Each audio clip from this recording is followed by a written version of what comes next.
Bonsoir les amis, j'espère que vous allez bien. On se retrouve aujourd'hui pour la nouvelle lune du 29 mars 2025 à 11h57 heure de Paris qui se positionnera à 9 degrés en bélier. Elle sera accompagnée d'une éclipse partielle du soleil.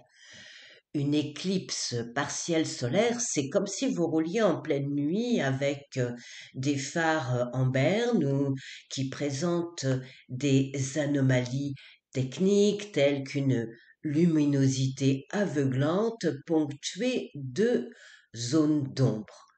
Autant dire que la visibilité sera réduite et qu'il s'agira d'être vigilant sur la conduite à tenir.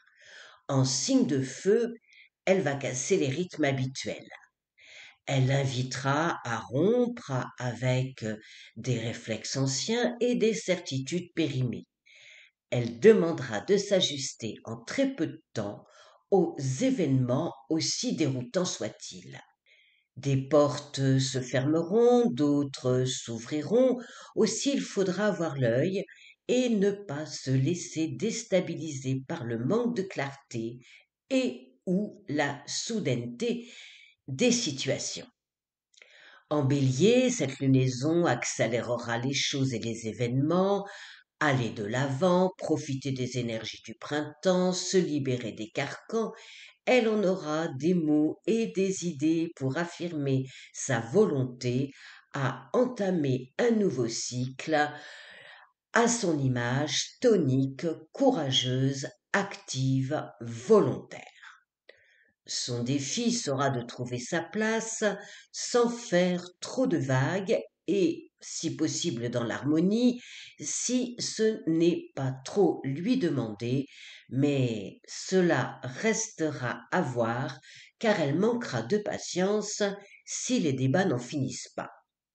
Pour tous, elle représentera l'occasion d'appuyer sur le bouton de réinitialisation, d'adopter un sentiment renouvelé d'optimisme, d'initiative et de nouveaux départs.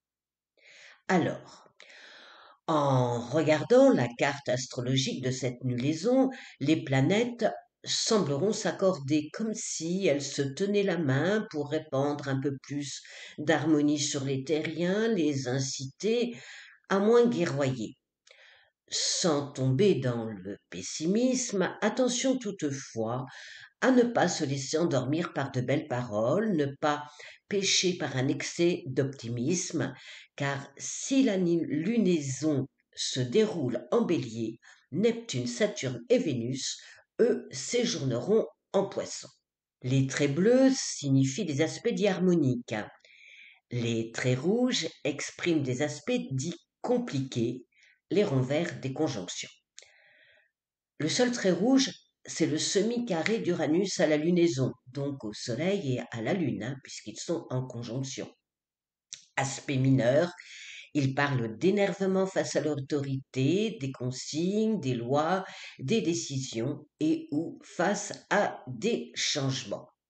Quand je dis sembleront, c'est que cette nouvelle lune en bélier aura deux particularités, et c'est en cela qu'elle sera à même de faire bouger les lignes de par sa position en bélier, signe de feu, cardinal, donc action.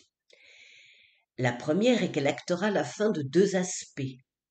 Le sextile Soleil-Pluton, démarré le 20 mars 2025, lors de l'arrivée du Soleil en bélier, causant à la fois de guerre et de paix, de rapports de force.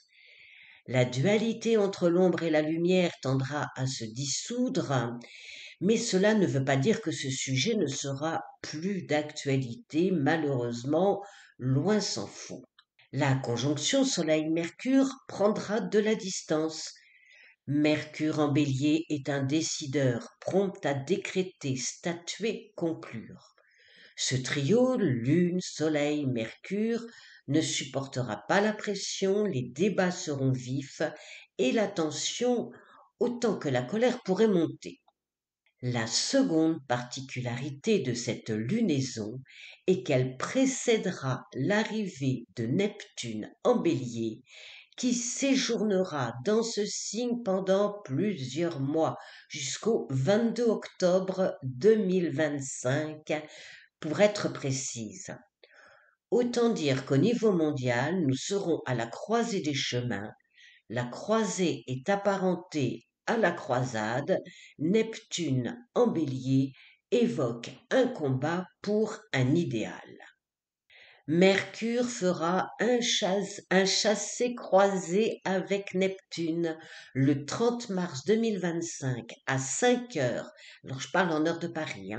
Mercure reculera en Poisson, formant une conjonction exacte avec Neptune en Poisson pendant quelques heures dans ce signe, puisque Neptune fera son arrivée en Bélier le même jour à 18 heures. Alors si pour certains cet aspect apportera de la chance, de l'inspiration, il conviendra de se méfier des malentendus, de l'instabilité, de perceptions trompeuses de la réalité. Côté plus, il se voudra un messager de paix. Alors, j'ai publié une vidéo sur Mercure en Poisson. Je vous place le lien dans la description. La rétrogradation de Mercure demandera de revoir certaines positions, de réajuster son discours. Mars, le maître de la lunaison, est en Cancer. J'en ai aussi causé dans une vidéo. Je vous place aussi le lien dans la description. Lors de cette lunaison, il formera des aspects sympathiques et porteurs avec ses copines planétaires. Alors, défendre son précaré, ses acquis, ses biens, sa famille deviendra une priorité sous son trigone à Saturne. Aspect de force, de persévérance, il gagera d'une volonté de stabilité et d'ancrer les décisions dans la longue durée. Le trigone de Mars à Vénus, alors Vénus est de retour en Poisson depuis le 27 mars, donc ce trigone alimentera le désir d'apaisement. Vénus étant rétrograde, certains liens affectifs pourraient refaire surface, demander de tirer un trait sur le passé pour se réconcilier, ou encore certains événements du passé reviendront, permettant ainsi de clarifier des discordes. Enfin, jusqu'à un certain point. Le sextile Mars-Uranus est un aspect motivant, favorisant le changement, l'inspiration. Il apporte l'élan pour rompre avec des relations, en terminer avec des situations qui n'amènent rien de positif, qui tirent vers le bas. Saturne sera aussi au sextile d'Uranus. Transit augurant de changements constructifs en cours, augure aussi d'une volonté, d'un désir de mettre de l'ordre dans le désordre, quitte à bousculer certains codes. Vénus se rapprochera à nouveau de Saturne, offrant de la stabilité dans les relations affectives. Cet aspect pointe aussi sur les finances, l'économie, le pouvoir d'achat et la nécessité par obligation de se serrer la ceinture.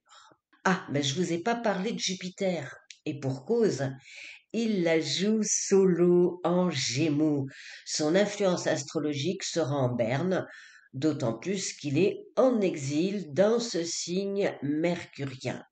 Alors évidemment, à titre personnel, tout dépendra des aspects que formera Jupiter avec les planètes de votre carte astrale de naissance. Revenons à Mercure. La planète des Gémeaux sera en conjonction avec Vénus en Poisson. Alors, on le sait, hein, le signe des Gémeaux et celui du Poisson sont en carré dans la roue zodiacale, donc présentent des difficultés à s'entendre. Lors de la lunaison, hein, comme je vous le disais précédemment, Mercure effectuera ses derniers pas en bélier. Alors, jeu de main, jeu de vilain, vérité cachée, vérité dévoilée, vérité dissimulée, contre-vérité, cette conjonction Mercure-Vénus encouragera la coopération, la voie diplomatique, mais leur marche arrière demandera de la souplesse dans les négociations afin qu'elles puissent aboutir favorablement. Mercure sera en conjonction avec Saturne, donc sous ce transit, les processus de communication pourraient être tendus, ciblés, limités. Le pessimisme, l'insécurité et les directives restrictives pourraient être d'actualité. Alors voilà, les amis, pour cette nouvelle lune en bélier qui, malgré son peu d'aspect, présentera néanmoins quelques défis à relever. Si vous appréciez cette vidéo, merci de vos pouces, de vos partages pour un meilleur référencement dans ce monde virtuel. Je vous dis à très vite. Au revoir.